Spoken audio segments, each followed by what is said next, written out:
Bismillahirrahmanirrahim. Assalamualaikum warahmatullahi wabarakatuh. Di video kali ini saya ingin mempresentasikan hasil kerja kelompok kami yang berjudul Anggaran Modal.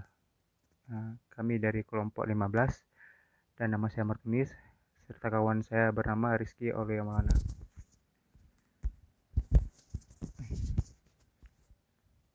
Di sini saya ingin menjelaskan terlebih dahulu apa itu anggaran modal.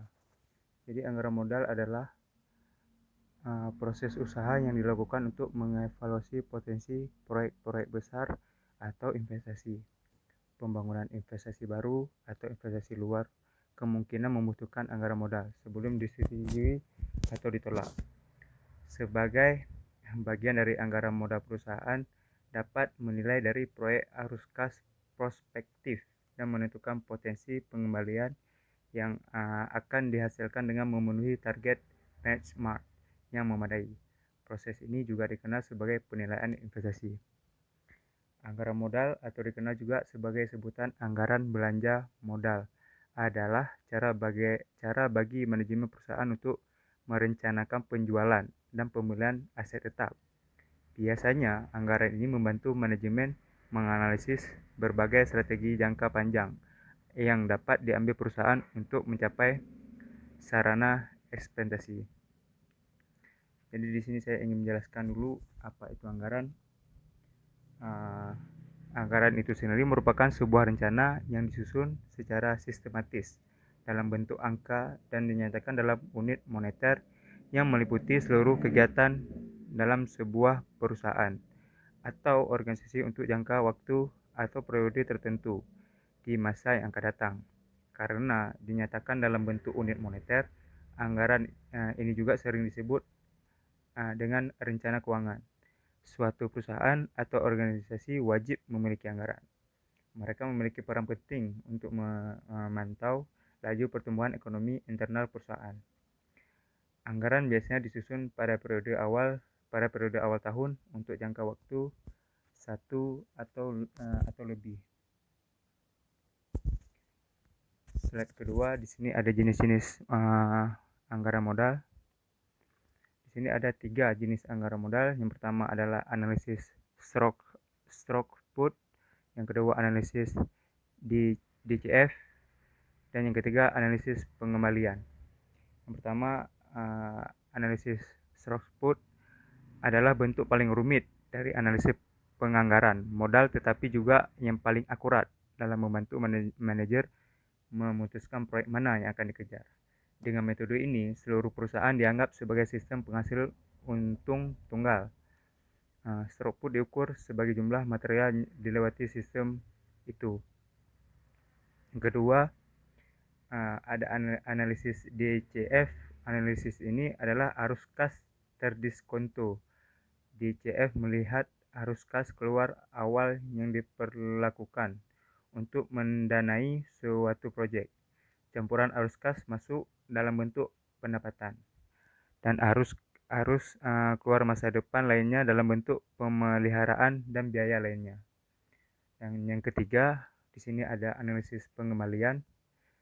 Analisis pengembalian adalah bentuk paling sederhana dari analisis penganggaran modal, tetapi juga yang paling tidak akurat. Ini masih banyak digunakan karena cepat dan dapat memberi manajer belakang amplop pemahaman tentang nilai sebenarnya dari proyek yang diusulkan. Di slide ketiga, di sini ada tujuan dan fungsi anggaran modal. Penganggaran modal memiliki tujuan untuk membuat keputusan tentang investasi jangka panjang modal perusahaan ke dalam operasi.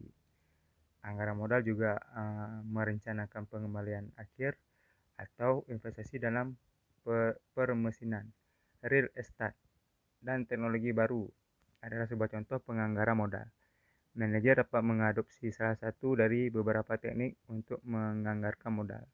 Tetapi banyak usaha kecil bergantung pada teknik yang paling sederhana yang disebut periode pengembalian, yang hanya mengukur waktu yang dibutuhkan untuk investasi untuk mengembalikan nilainya. dan masuk ke slide selanjutnya, ada pengelompokan usulan investasi. Di sini pengelompokan usulan investasi ada 3 macam. Yang pertama investasi penggantian, yang kedua investasi perluasan, dan yang ketiga penghasilan produk baru. Jadi di pengelompokan usulan investasi ini berdasarkan manfaat yang dapat dihasilkan oleh investasi, maka usulan investasi dapat dikelompokkan menjadi 3 macam. Investasi yang diberikan manfaat langsung.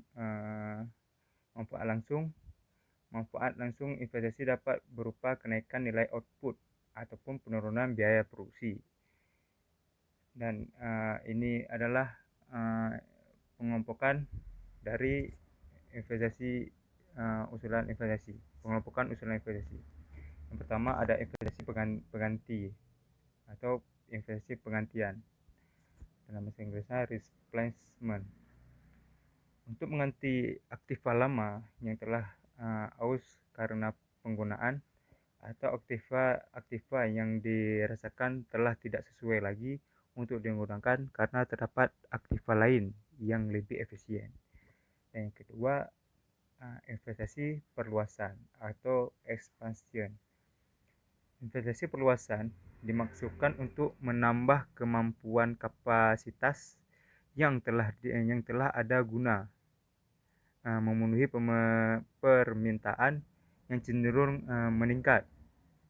Dan yang ketiga, penghasilan produk baru, new product activities.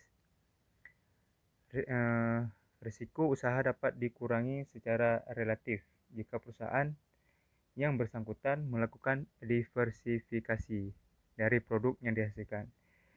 Diversifikasi produk penyebab perusahaan akan beroperasi di berbagai segmen pasar, sehingga jika terdapat kekurang berhasilan pemasaran suatu produk pada segmen pasar tertentu, jika relatif dapat dikompensasikan oleh keberhasilan pemasaran produk lain pada segmen pasar lainnya. Investasi yang memberikan manfaat tidak langsung adalah investasi yang tidak secara langsung terlibat dalam usaha memperoleh pendapatan.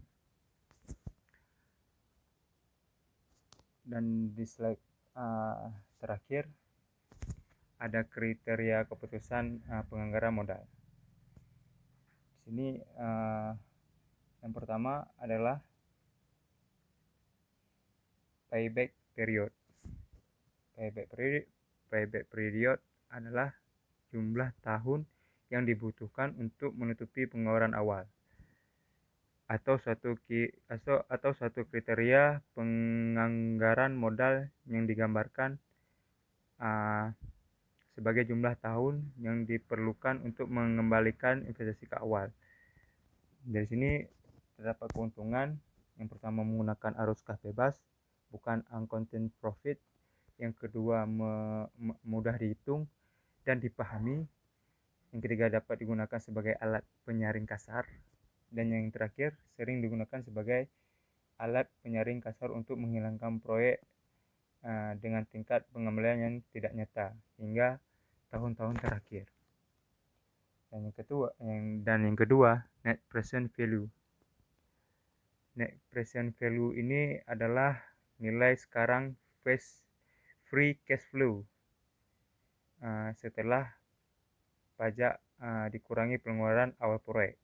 Perbedaan nilai sekarang arus kas dengan pengeluaran awal menentukan nilai bersih atau penerimaan investasi dalam nilai uang masa sekarang. Di sini juga terdapat keuntungan. Yang pertama menggunakan arus kas bebas. Yang kedua memperhitungkan nilai waktu uang. Yang ketiga konsisten dengan tujuan perusahaan untuk memaksimalkan kekayaan pemegang saham. Yang keempat menggunakan perbandingan yang logis antara keuntungan dan biaya. Dan yang terakhir penerimaan proyek akan meningkatkan nilai perusahaan konsisten dengan tujuan perusahaan.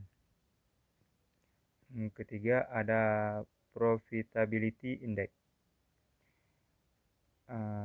di mana rasio nilai sekarang dari free cash flow terhadap pengeluaran awalnya